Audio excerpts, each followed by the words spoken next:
დღეს საკუთარ სახლში გარდაცვლილი იპოვეს ბერი ნიკოლოზი, ნარიმანი. მე ავიცი, მაინდა-მაინც დიდი პიეთეტი არ მქონია მის მიმართ, მაგრამ ამ შემთხვევაში ამაზე მნიშვნელობა აქვს. პოლიციამ საქმე აღძრა თვითმკვლელობის მიყვანამდე მუხლით.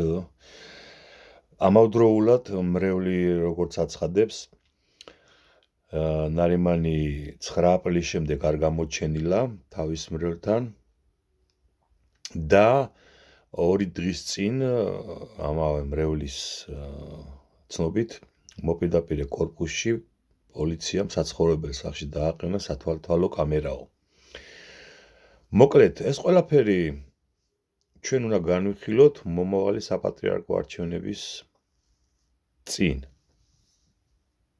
მიმდინარე ერთობ საინტერესო პროცესად. ამაშია რა საქმე ახლა თვითმკვლელობამდე როგორ მიიყვანეს, ვინ მიიყვანა, ან საერთოდ იყო თუ არა თვითმკვლელობა, თუ იყო მკვლელობა, აი ეს ყველაფერი ძალიან საინტერესოა.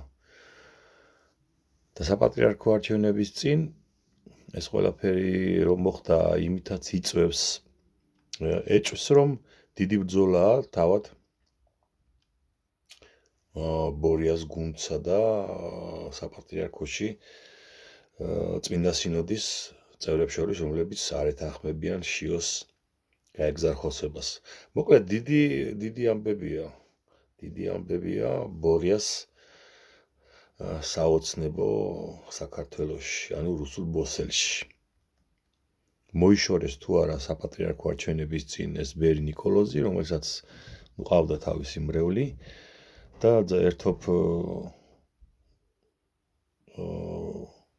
ძიმე განცხადებებსაც აკეთებდა იმავე ხელისუფლების, რა ვიცი, ზოგჯერ პატრიარქის წინააღმდეგაც და ასე შემდეგ. აი ეს არის ამ შემთხვევაში გამოსარკვევი და იმედია გამოირკვევა. გავრცელეთ ეს ვიდეო ბევრმა ადამიანმა ნახოს და აკომენტარეთ თქვენი აზრით რა მოხდა.